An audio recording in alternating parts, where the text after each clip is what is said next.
Meaning to weave in Sanskrit, the term Tantra implies a set of spiritual practices that direct the universal energies into the practitioner, thereby leading to liberation from the physical level of existence.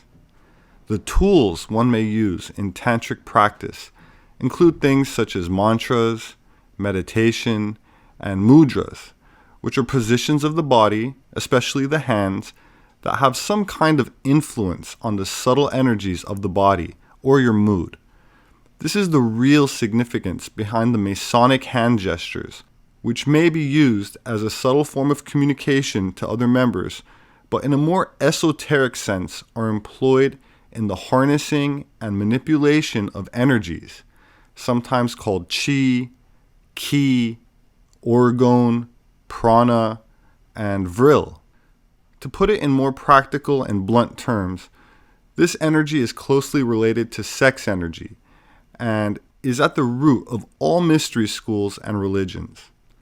This universal energy is also referred to as light in many occult circles, with very high vibratory etheric properties, also called Lucifer, which is another term for light, or literally bearer of light.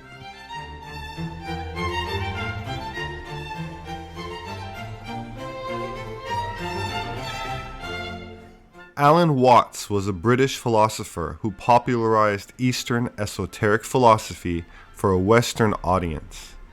Born in England, he moved to the United States in 1938, where he pursued Zen training in New York and received a master's degree in theology. Watts went on to gain a large following, writing more than 25 books and articles, as well as recorded talks which still shimmer with a profound and galvanizing lucidity. The tantric sexual practice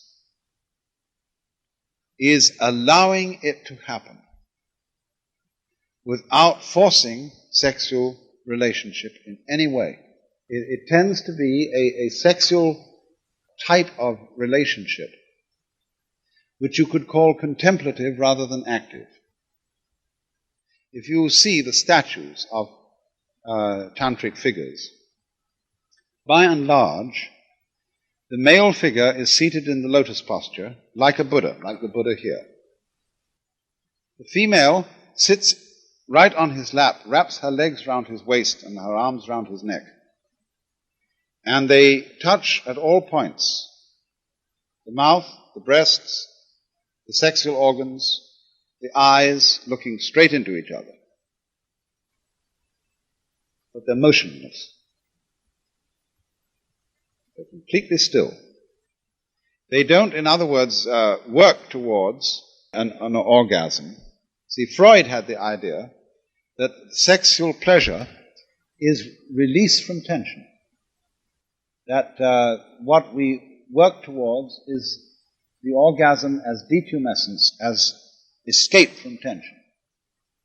But many people would disagree most strongly with this and say that's part of it, but that it is just as wonderful for there to be tension without any attempt to escape from it. Maintain the tension.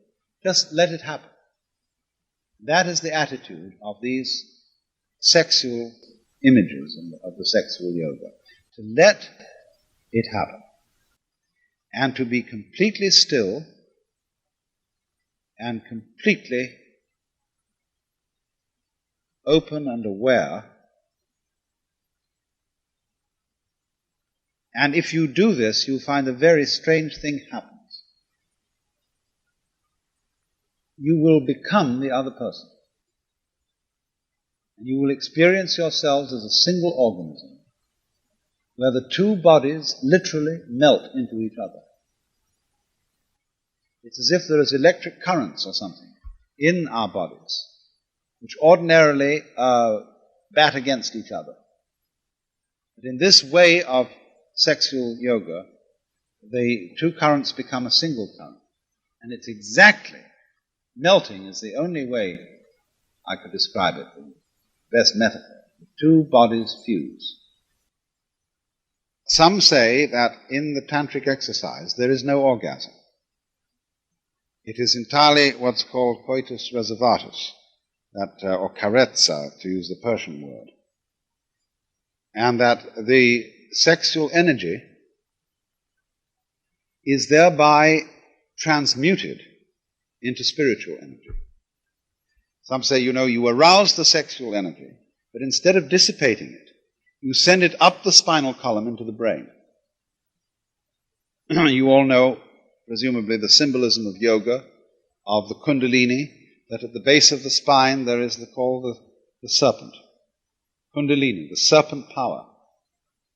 And that the object of yoga is to send your concentrated energy down your spine to knock on that snake's head and say, "Wake up, man, go up the tree." And the snake wakes up, and he goes slowly up the spine, energizing each chakra or center of nervous telephone exchange. Each one, as he gets into it, boom, a new world is open to you. Boom, boom. Finally, he gets into the 1,000-petal lotus in the head. And then everything is lit up. You know all things. And eventually he goes out through the top of the head, where there's the sun door. The head corresponds to the firmament of heaven. The sun is the door in the firmament through which you see into the transcendental world. Sexual energy is the Kundalini, is the serpent power, is the divine power. If you dissipate it in orgasm, you'll lose it. If you conserve it, you raise the power, raise the orgiastic feeling, but don't have orgasm. Instead, direct the sexual energy up the spine into the head, you'll get illumination. And many tantrics practice this way. They use the intense fascination of sexual arousal to be the instrument, the incentive for intense concentration on each other. So that you look with the whole, supposing you look into the other partner's eyes, and your interest in the other person's eyes is coupled with sexual fascination, you have colossal power of concentration. To look and look and look and look and look and look into those eyes. Now, if you concentrate long enough, you go into trance, and if you know how to handle trance, you go through trance into samadhi, and so on and so on.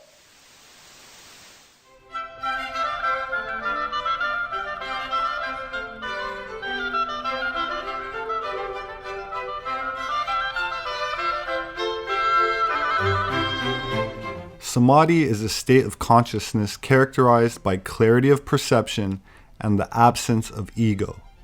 It's the state of consciousness sought by all schools of meditation, a piercing of the veils of one's own subconscious mind into the superconscious. It is in this ecstatic state that the phrase, "as above, so below," reveals its guarded occult meaning, where an individual is said to be able to perceive or even influence events outside of himself or herself.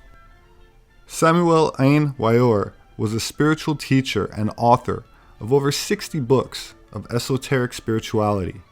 He taught and formed groups under the banner of Universal Gnosticism, or simply Gnosis. Born in Bogota, Colombia, he published a book entitled The Perfect Matrimony that claimed to unveil the secret of sexuality as the cornerstone of the world's great religions. That was a great initiative that Master Samael Aun Weor knew in South America, whose name was the Dr. Arnold Krumheller, a great physician, doctor, from the University of Berlin. His inner name was Viracocha.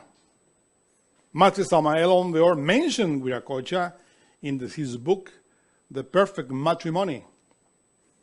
And he said, "This is the mystery of Baphomet. Instead of the coitus, which reaches the orgasm, sweet caresses, amorous phrases, and delicate touching should be lavished reflectively. keeping the mind constantly separated from animal sexuality, sustaining the purest spirituality as if the act were a true religious ceremony. Nevertheless, the man can and should introduce the penis and keep it inside the feminine sex to bring about a divine sensation upon both, full of joy, that can last for hours, withdrawing it at the moment the orgasm is near to avoid the ejaculation of semen. The transmission of magnetic fluids is ordinarily done through the hands and through the eyes. But it is necessary to say that there is no greater and more powerful conductor, 1,000 times more powerful, 1,000 times superior to others, than the virile member and the vulva as receptive organs. This is what Master Viracocha said. He, in other words, were disclosing the power of Baphomet. But many people didn't understand, even though he was also clear. This is the mystery of Baphomet. This is what the Master Samael Aun Weor wrote in the book Igneous Rose.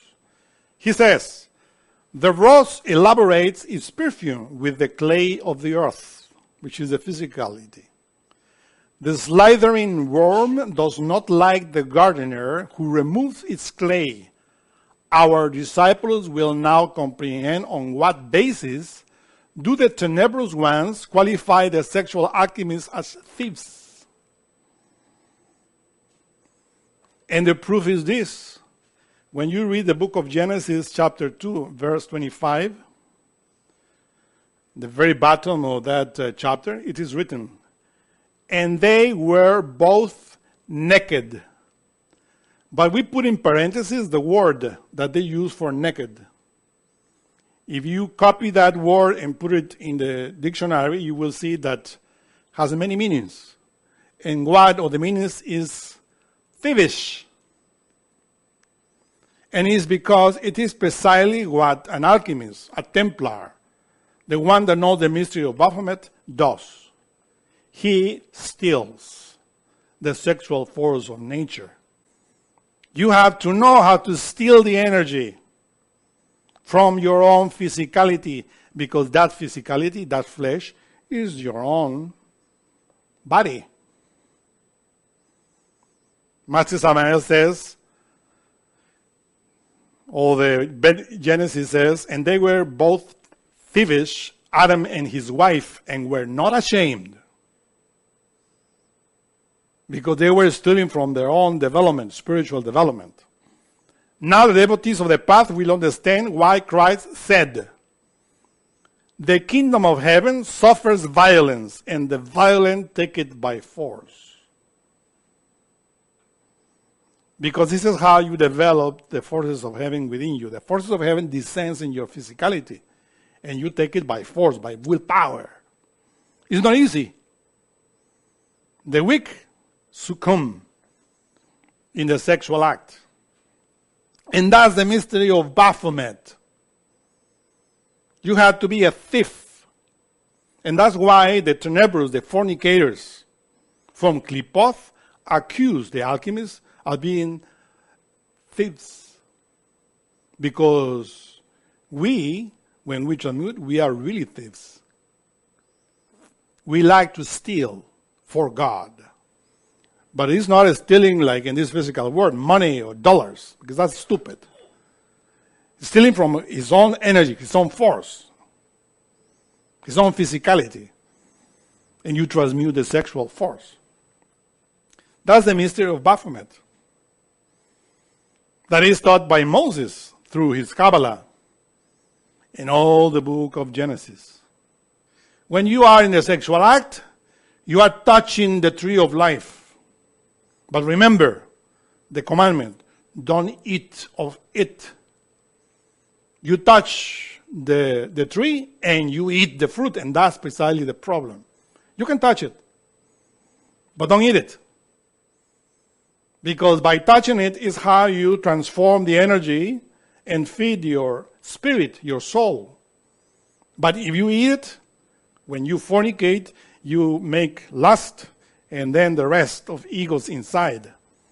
And you become idolatrous. Even if you don't have in your home statues and you think that only God you worship, but you are a fornicator, you are also a killer. Because you are killing the life.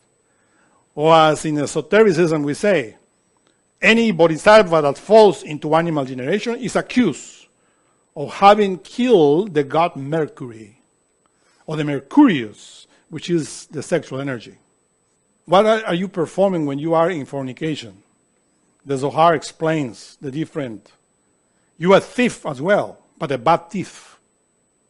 After the orgasm of the animals.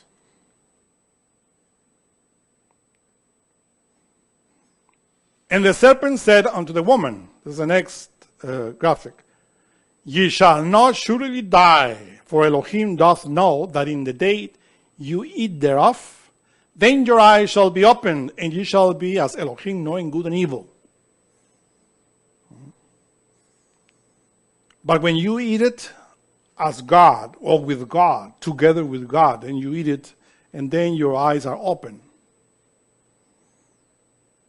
But it's written that Adam and Eve, or whether Eve tasted the fruit, which was the orgasm that they taste, and give it to the brain.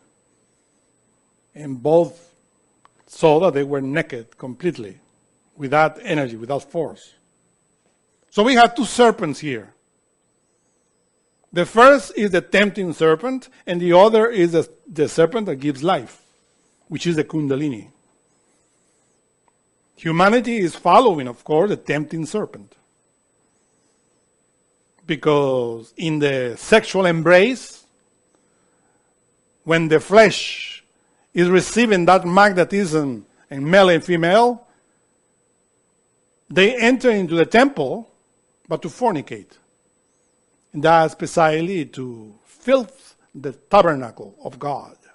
Not to eat means to perform the sexual act and to transmute. To eat means to reach the orgasm, the spasm of the animals, which in this planet Earth, everybody is eating, having a feast of the apple of tree, right? But you have to be careful, because in the sexual act you have to be, if you want to learn, you have to start little by little.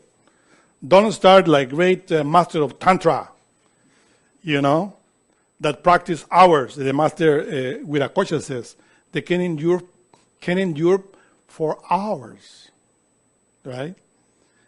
But you say, the master Viracocha says that can endure for hours, but you are not a master.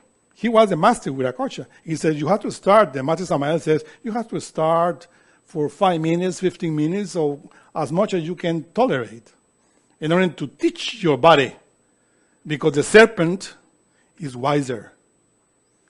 Is the wiser animal of all the hayot that were created. So you said that, it says in Genesis, you shall not touch it. But then you said we can touch the tree. So which one is it? We can touch it. We can't touch it. Obviously. What Jehovah Elohim said is that you shall not eat of it. Right? And the woman says, not even touch it. Right? But then the serpent, according to Zohar, says, no. The thing is, you shall not eat. You can touch it. Look, I touch it and I don't die. And it's true. Because the Elohim touched it and I don't die. But if you eat it, you will die. But and then when Eve said, okay, I will touch it and I will try not to eat it. But she ate it and gave it to Adam. And they liked the orgasm. He says, oh, this is a good fruit. He says that you forgot about that. It's for animals, not for us. And then they are kicked out of eating, etc., etc. Withdraw before the orgasm. This is the way in order to be born again.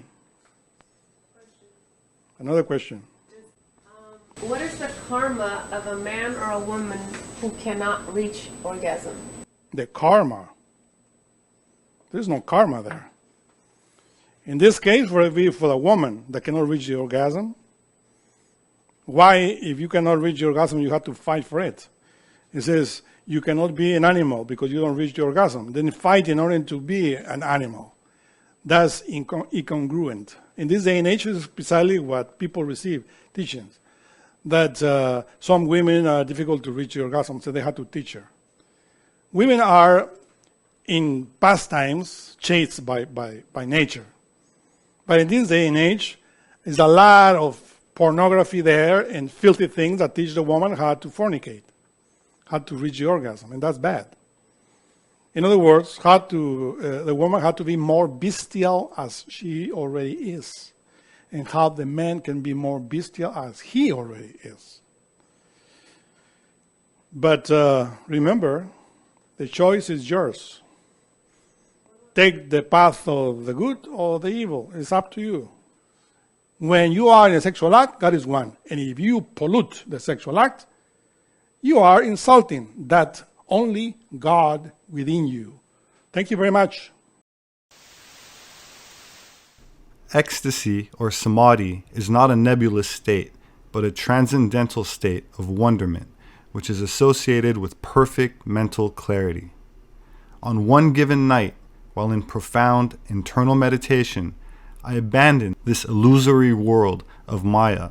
Thus, liberated from the shackles of this bitter existence, I submerged myself into samadhi within the world of the spirit. There is no better pleasure than feeling oneself as a soul detached from the body, the affections, and the mind. Samael Aun Weor.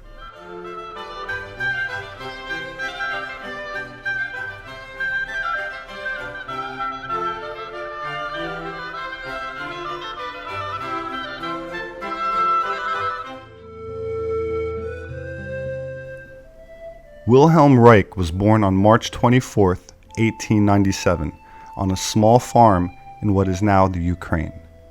A student of psychology, at the age of 23, he became one of Freud's prized associates and began private practice as an analytic psychiatrist.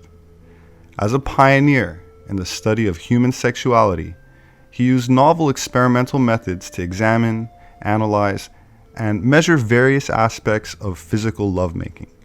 He concluded that the ability to love was dependent on one's physical ability to make love with what he described as orgastic potency, and coined the term Orgone energy, as in the word orgasm or organism, to describe a biological energy that he claimed he had discovered or at least rediscovered in modern times. It is April 3rd, 1952. I, Wilhelm Reich, I happen to discover the life energy. I know what it means for the future development of medicine, biology, philosophy, and natural science. I'm fully aware of it. And in this awareness, I am completely alone. There's nobody here to listen to what I'm saying. The recording apparatus is the only witness. I hope that someone will, at some time in the future, listen to this recording with great respect for the courage that was necessary to sustain the research work in orgone energy and life energy all through these years. It would appear that this seemingly high-frequency, ether-like energy may simply be an unrecognized form of bioelectromagnetism, a universal energy that the ancient Chinese culture called qi, the Japanese refer to as ki, the Sanskrit word for the same concept is prana, and ka is the Egyptian word for it. The ka was the ancient Egyptian concept of vital essence, which distinguishes the differences between the living and the dead, with death occurring when the ka leaves the body. And this resembles the concept of spirit in other religions. The Ankh is an ancient Egyptian hieroglyphic ideograph symbolizing life. And in some esoteric circles, Ankhing is a term given to the occult practice of directly working with this universal energy. In ancient Egypt, it was believed that the orgasm was the key to eternal life, and that vital life force was dissipated and lost with ejaculation. This is the true reason behind circumcision and vows of celibacy in the context of semen retention. Also, the cornerstone of Taoist and Tibetan Tantra, where an initiate learns to control the orgasm and therefore the flow of their sexual energy up instead of out. They believe that if this energy is controlled, the human orgasm becomes a source of infinite pranic or Vril energy that is not lost. Vril is the term used by the German Vril Society, which was formed well before World War II and dedicated to the study and practice of metaphysics, covertly conducting research into psychic phenomenon and this universal energy. Their secret society members, which included some who would later become notable members of the Nazi Party, were said to have allegedly ended up in Antarctica by the end of World War II.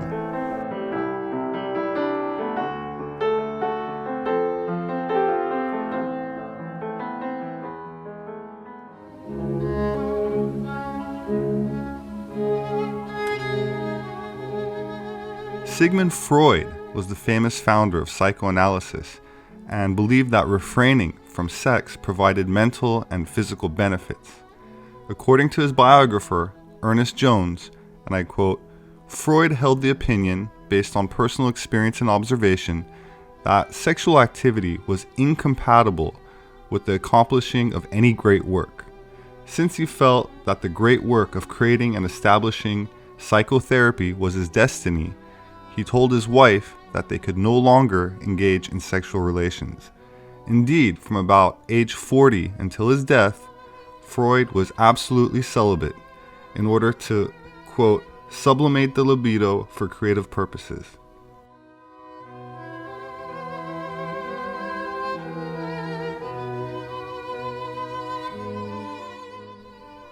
Sir Isaac Newton, scientist and mathematician, was a lifelong celibate who was believed to have died a virgin.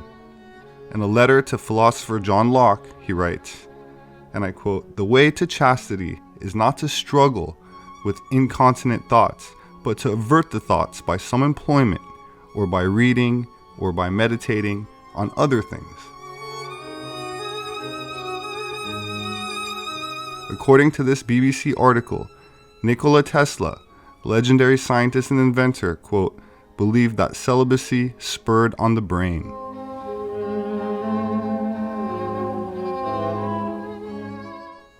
Mahatma Gandhi, freedom fighter, said, and I quote, "We have considered how to keep good health, on what it depends, and how to conserve it. If all men always followed the rules of health and observed unbroken celibacy, the chapters of this book that follow would not be necessary because such men cannot possibly suffer any physical or mental illness." Michelangelo's contemporary, Asano Kandivi, who was also his biographer, described Michelangelo as having, quote, monk-like chastity. Pythagoras, philosopher and mathematician, Pythagoras himself established a small community that set a premium on study, vegetarianism, and sexual restraint or abstinence. Later philosophers believed that celibacy would be conducive to the detachment and equilibrium required by the philosopher's calling. And what of the Greek philosopher Plato? Plato's dialogue stresses the intellect over the physical because of the risk of slavish dependence on physical desires.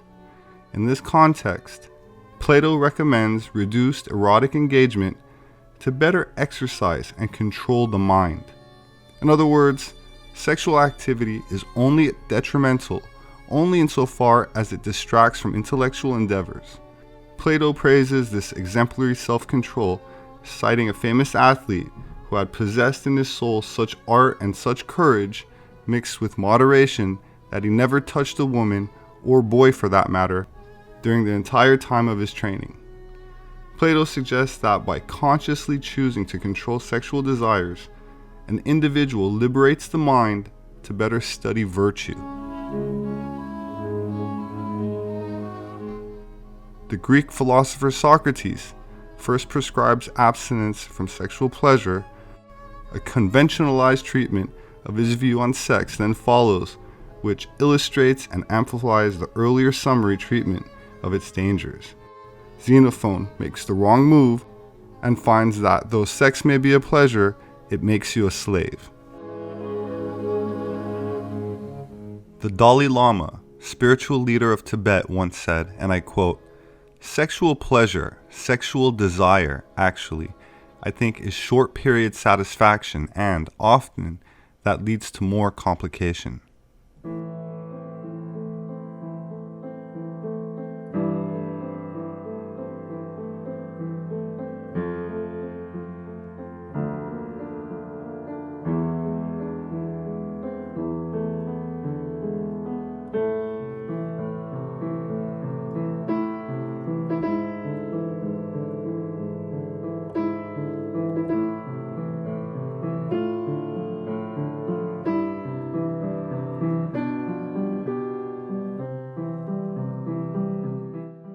The following excerpt is from Chapter 11 of a book authored by Napoleon Hill called Think and Grow Rich, about the transmutation of sex energy. Sex transmutation is simple and easily explained. It means the switching of the mind from thoughts of physical expression to thoughts of some other nature. Sex desire is the most powerful of human desires. When driven by this desire, men develop keenness of imagination, courage, willpower, persistence, and creative ability unknown to them at other times. So strong and impelling is the desire for sexual contact that men freely run the risk of life and reputation to indulge it. When harnessed and redirected along other lines, this motivating force maintains all of its attributes of keenness of imagination, courage, etc., which may be used as powerful creative forces in literature, art, or any other profession or calling, including, of course, the accumulation of riches. The transmutation of sexual energy calls for the exercise of willpower, to be sure, but the reward is worth the effort. The desire for sexual expression is inborn and natural. The desire cannot and should not be submerged or eliminated, but it should be given an outlet through forms of expression which enrich the body, mind, and spirit of man. If not given this form of outlet, through transmutation, it will seek outlets through purely physical channels. A river may be dammed and its water controlled for a time, but eventually it will force an outlet. The same is true of the emotion of sex. It may be submerged and controlled for a time, but its very nature causes it to be ever seeking means of expression. If it is not transmuted into some creative effort, it will find a less worthy outlet. Fortunate indeed is the person who has discovered how to give sex emotion an outlet through some form of creative effort, for he has, by that discovery, lifted himself to the status of a genius. The men of greatest achievement are men with highly developed sex natures, men who have learned the art of sex transmutation. The men who have accumulated great fortunes and achieved outstanding recognition in literature, art, industry, architecture, and the professions were motivated by the influence of a woman. When driven by this emotion, men become gifted with a superpower for action. Understand this truth, and you will catch the significance of the statement that sex transmutation will lift one to the status of a genius. The emotion of sex contains the secret of creative ability. The desire for sex expression comes at the head of the list of stimuli which most effectively step up the vibrations of the mind and start the wheels of physical action. The emotion of sex is by great odds the most intense and powerful of all mind stimuli. Transmutation of sex energy may lift one to the status of a genius. A man who has discovered how to increase the vibrations of thought to the point where he can freely communicate with sources of knowledge not available through the ordinary rate of vibration of thought. Are there known sources of knowledge which are available only to genii? And if so, what are these sources, and exactly how may they be reached? Genius is developed through the sixth sense. The reality of the sixth sense has been fairly well established. This sixth sense is creative imagination. The faculty of creative imagination is one which the majority of people never use during an entire lifetime, and if used at all, it usually happens by mere accident. A relatively small number of people use, with deliberation and purpose of forethought, the faculty of creative imagination. The faculty of creative imagination is the direct link between the finite mind of man and infinite intelligence. All so-called revelations referred to in the realm of religion, and all discoveries of basic or new principles in the field of invention, take place through the faculty of creative imagination. The creative imagination functions best when the mind is vibrating due to some form of mind stimulation at an exceedingly high rate. That is, when the mind is functioning at a rate of vibration higher than that of ordinary normal thought. When brain action has been stimulated, it has the effect of lifting the individual far above the horizon of ordinary thought. When lifted to this higher level of thought, through any form of mind stimulation, an individual occupies, relatively, the same position as one who has ascended in an airplane to a height from which he may see over and beyond the horizon line, which limits his vision while on the ground. Moreover, while on this higher level of thought, the individual is not hampered or bound by any of the stimuli which circumscribe and limit his vision while wrestling with the problems of gaining the three basic necessities of food, clothing, and shelter. He is in a world of thought in which the ordinary workaday thoughts have been as effectively removed as are the hills and valleys and other limitations of physical vision when he rises in an airplane. While on this exalted plane of thought, the creative faculty of the mind is given freedom for action. The way has been cleared for the sixth sense to function. It becomes receptive to ideas which could not reach the individual under any other circumstances. The sixth sense is the faculty which marks the difference between a genius and an ordinary individual. The creative faculty becomes more alert and receptive to vibrations originating outside the individual's subconscious mind. The more this faculty is used, and the more the individual relies upon it and makes demands upon it for thought impulses. This faculty can be cultivated and developed only through use. That which is known as one's conscious operates entirely through the faculty of the sixth sense. The great artists, writers, musicians, and poets become great because they acquire the habit of relying upon the still small voice, which speaks from within through the faculty of creative imagination. The method by which he does this varies with the individual, but this is the sum and substance of his procedure. He stimulates his mind so that it vibrates on a higher than average plane. He concentrates upon the known factors, the finished part of his invention, and creates in his mind a perfect picture of unknown factors, the unfinished part of his invention. He holds this picture in his mind until it has been taken over by the subconscious mind, then relaxes by clearing his mind of all thought and waits for his answers to flash into his mind. Sometimes the results are both definite and immediate. At other times the results are negative, depending upon the state of development of the sixth sense or creative faculty. The human mind responds to stimulation. Among the greatest and most powerful of these stimuli is the urge of sex. When harnessed and transmuted, this driving force is capable of lifting men into that higher sphere of thought which enables them to master the sources of worry and petty annoyance which beset their pathway on the lower plane. Chief among the stimuli with which this stepping up of the vibrations may be produced is sex energy. The mere possession of this energy is not sufficient to produce a genius. The energy must be transmuted from desire for physical contact into some other form of desire and action before it will lift one to the status of a genius. Far from becoming genii, Because of great sex desires, the majority of men lower themselves, through misunderstanding and misuse of this great force, to the status of the lower animals. A mind stimulant is any influence which will either temporarily or permanently increase the vibrations of thought.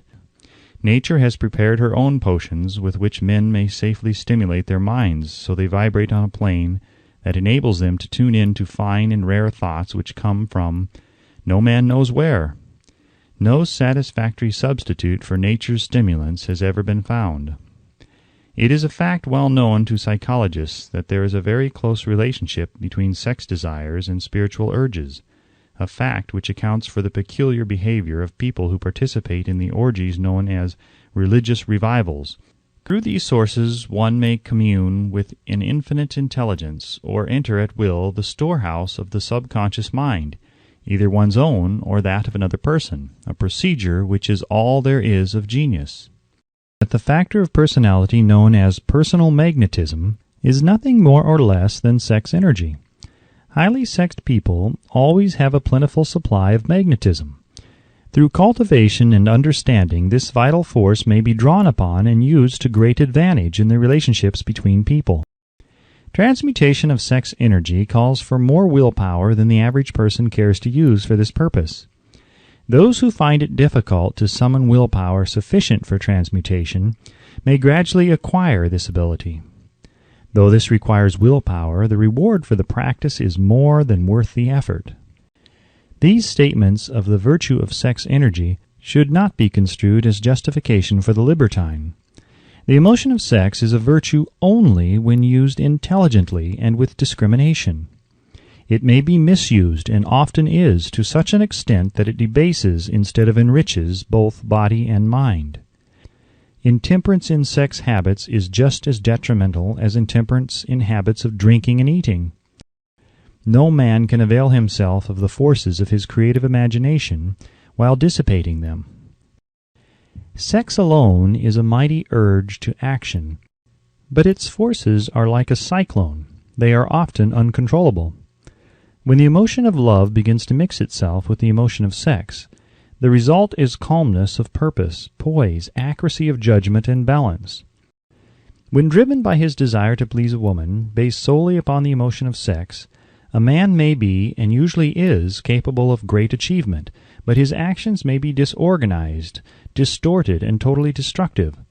When driven by his desire to please a woman, based upon the motive of sex alone, a man may steal, cheat, and even commit murder. But when the emotion of love is mixed with the emotion of sex, that same man will guide his actions with more sanity, balance, and reason. Criminologists have discovered that the most hardened criminals can be reformed through the influence of a woman's love. There is no record of a criminal having been reformed solely through the sex influence. Love, romance, and sex are all emotions capable of driving men to heights of superachievement. Love is the emotion which serves as a safety valve and ensures balance, poise, and constructive effort. When combined, these three emotions may lift one to an altitude of a genius. The emotion of love brings out and develops the artistic and aesthetic nature of man. It leaves its impress upon one's very soul, even after the fire has been subdued by time and circumstance. Memories of love never pass. They linger, guide, and influence long after the source of stimulation has faded. There is nothing new in this. Every person who has been moved by genuine love knows that it leaves enduring traces upon the human heart. The effect of love endures because love is spiritual in nature. Even the memories of love are sufficient to lift one to a higher plane of creative effort. The major force of love may spend itself and pass away, like a fire which has burned itself out, but it leaves behind indelible marks as evidence that it has passed that way. Its departure often prepares the human heart for a still greater love. Go back into your yesteryears at times, and bathe your mind in the beautiful memories of past love. It will soften the influence of the present worries and annoyances. It will give you a source of escape from the unpleasant realities of life, and maybe, who knows, your mind will yield to you, during this temporary retreat into the world of fantasy, ideas or plans which may change the entire financial or spiritual status of your life. If you believe yourself unfortunate because you have loved and lost, perish the thought. One who has loved truly can never lose entirely. Love is whimsical and temperamental. Its nature is ephemeral and transitory. It comes when it pleases and goes away without warning. Accept and enjoy it while it remains, but spend no time worrying about its departure. Worry will never bring it back.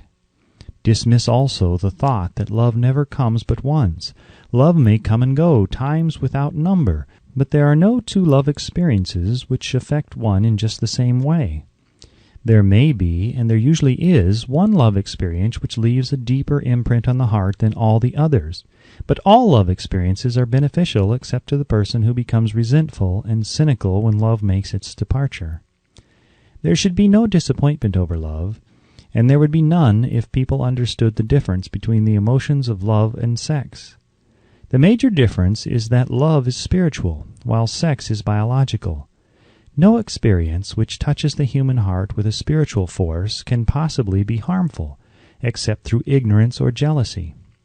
Love is, without question, life's greatest experience.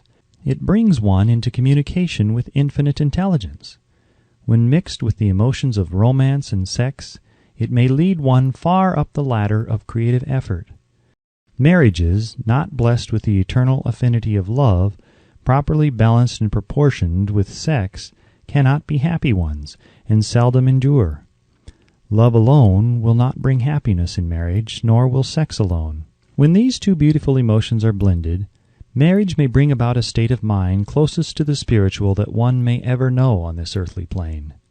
When the emotion of romance is added to those of love and sex, the obstructions between the finite mind of man and infinite intelligence are removed. The woman who understands man's nature and tactfully caters to it need have no fear of competition from other women. Men may be giants with indomitable willpower when dealing with other men, but they are easily managed by the woman of their choice. Most men will not admit that they are easily influenced by the women they prefer, because it is in the nature of the male to want to be recognized as the stronger of the species. Moreover, the intelligent woman recognizes this manly trait and very wisely makes no issue of it. Some men know that they are being influenced by the women of their choice, but they tactfully refrain from rebelling against the influence because they are intelligent enough to know that no man is happy or complete without the modifying influence of the right woman. The man who does not recognize this important truth deprives himself of the power which has done more to help men achieve success than all other forces combined. My name is Robert Sepehr. I'm an independent anthropologist and author. My published books are available on Amazon.com. Kindly check them out if you're interested in the material I cover in these videos. I appreciate all of the Patreon subscribers, and to those who have made a donation to Atlantean Gardens, thank you very much. And to those who contribute their time and effort by sharing these videos, I thank you very much as well. So please leave me a comment, let me know your thoughts, be safe, and I will see you again soon.